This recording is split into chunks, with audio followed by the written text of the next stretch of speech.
Assalamualaikum warahmatullahi wabarakatuh.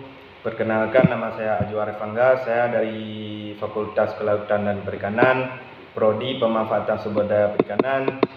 Jadi tujuan saya membuat video ini adalah untuk menjawab soal ujian dari mata kuliah Biologi Perikanan. Jadi saya akan menjawab soal yang pertama. Soal yang pertama adalah jelaskan aplikasi materi reproduksi ikan terhadap aktivitas penangkapan ikan yang bertanggung jawab.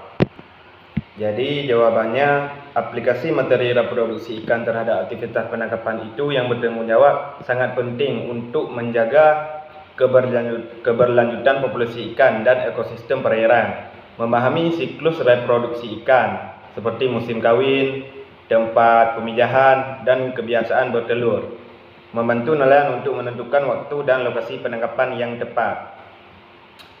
Dengan memperhatikan periode pemijahan dan tempat reproduksi ikan, nelayan dapat menghindari daerah-daerah tersebut untuk mencegah penangkapan ikan yang mengganggu siklus reproduksi.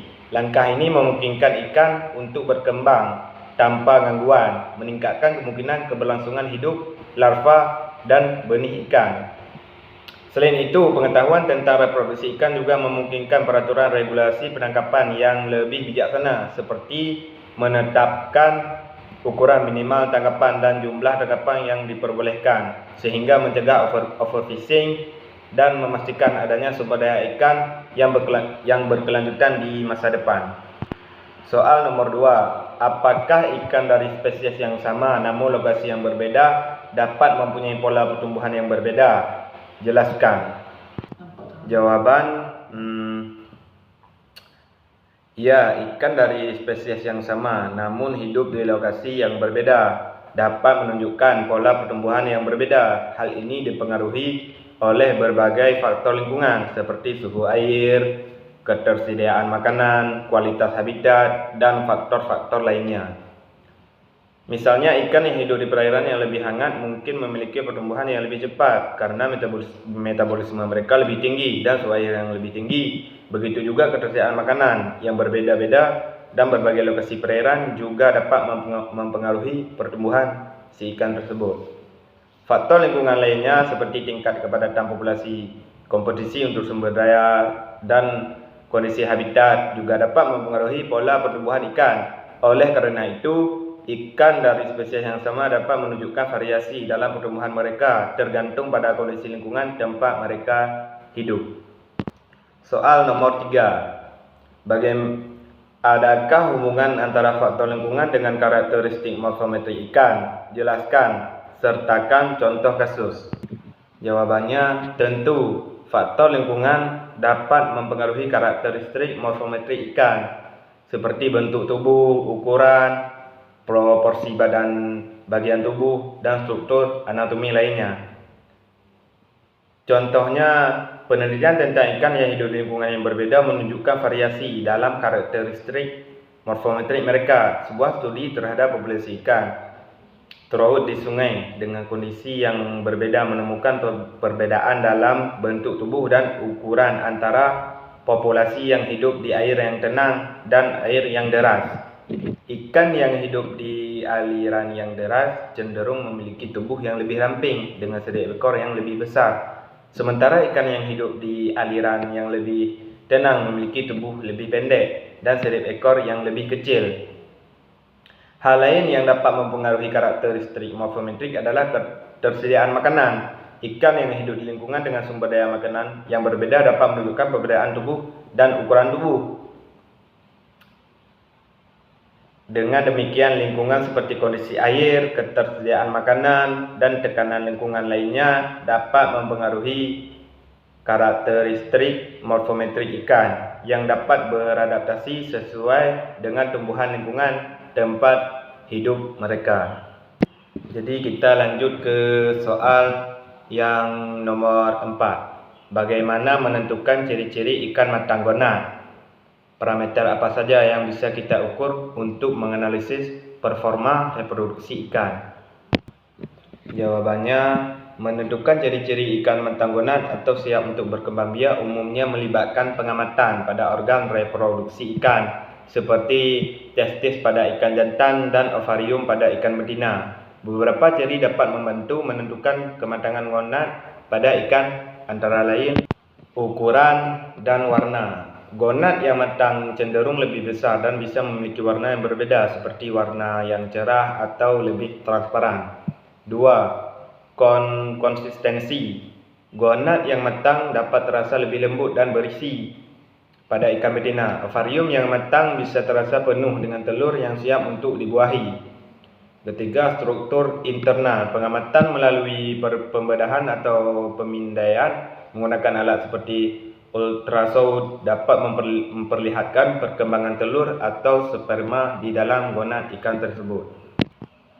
Yang keempat, pengecekan mikroskopis. Melakukan penindaian mikroskopis pada sampel jaringan gonad dapat membantu dalam melihat perkembangan sel telur atau sperma menunjukkan kematangan. Yang kelima, perubahan perilaku. Pada beberapa jenis ikan atau perubahan perilaku yang terkait dengan kematangan gonad seperti peningkatan aktivitas kawin atau perubahan warna dan pola pada tubuh.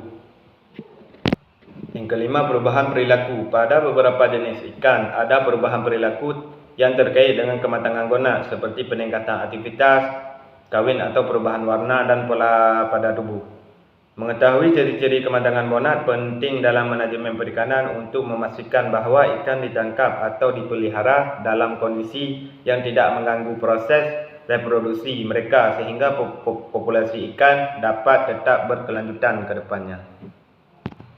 Dan parameter apa saja yang bisa kita ukur untuk menganalisis performa reproduksi ikan? Ada beberapa parameter yang bisa diukur untuk dianalisis untuk mengevaluasi performa reproduksi ikan. Beberapa di antaranya meliputi faktor biologis, jumlah telur atau sperma mengukur jumlah telur yang dihasilkan oleh ikan betina atau jumlah sperma yang dihasilkan oleh ikan jantan dalam satu periode. Kualitas telur atau sperma. Evaluasi kualitas telur atau sperma berdasarkan ukuran, bentuk, kepadatan, dan tingkat viabilitasnya. Tingkat kematangan gonad. Mengamati tingkat kematangan gonad untuk mengetahui seberapa banyak ikan yang siap untuk berkembang biak. Dan melalui pengukuran dan analisis parameter-parameter ini, kita dapat memahami lebih baik tentang performa reproduksi ikan, mengidentifikasi faktor-faktor yang mempengaruhi kesuburan dan proses reproduksi, serta mengembangkan strategi untuk memelihara atau meningkatkan produktivitas populasi ikan secara bertanggung jawab. Jadi itulah soal yang saya jawab tadi, dan saya akan melanjutkan ke nomor 5, uraikan salah satu jurnal yang berisi hasil penelitian morfometri ikan yang berasal dari Aceh. Judul jurnalnya Variasi Morfometri Ikan Tongkol Abu-Abu di Perairan Laut Aceh. Jadi ikan tongkol abu ini merupakan salah satu spesies ikan pelagis yang penting yang banyak ditemukan di perairan Indo-Pasifik. Hidup di daerah Netrifik. Penyebarannya secara geografis meliputi di Samudra Hindia dan Samudra Pasifik Barat. Bagian tengah terdapat pada garis lintang antara 23 lintang utara. Kajian morfometri ikan di perairan Aceh selama ini banyak difokuskan pada ikan air tawar, misalnya ikan rasbora dan 5 spesies ikan tawar lainnya seperti ikan nila, ikan mujair, ikan sepat siram, dan ikan gurami dan gabus. Di Danau Anak Laut Kota Sabang, sedangkan ikan laut khususnya ikan tongkol abu-abu yang terdapat di perairan Laut Aceh belum pernah dilakukan. Oleh karena itu, penelitian ini dirasa penting untuk dilakukan sebagai upaya penyedia data awal tentang kondisi ikan tongkol abu-abu di perairan Laut Aceh. Hasil penelitian ini menunjukkan bahwa panjang maksimum ikan tongkol akan berubah sesuai dengan bertambahnya garis lintang, mempunyai sifat memijah menuju air yang lebih hangat di luar zona neritik. Penyebaran ikan dapat dibedakan menjadi 2 macam, yaitu penyebaran horizontal atau penyebaran menurut letak geografi perairan dan penyebaran vertikal atau penyebaran menurut kedalaman perairan. Kedalaman perairan menyatakan penyebaran ikan pelagis sering mengikuti sirkulasi arus dan kepadatannya sangat berhubungan dengan kondisi arus, bahwa penyebaran berbagai jenis tuna terdapat di sepanjang poros arus sepanjang daerah penyebaran tersebut.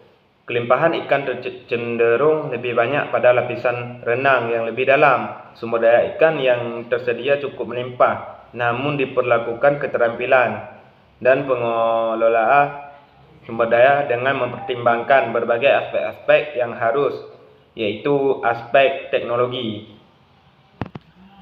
Sekian dari saya yang dapat saya sampaikan. Lebih dan kurang saya sangat memohon maaf. Saya akhiri, wabillahi taufiq wa hidayah. Wassalamualaikum warahmatullahi wabarakatuh.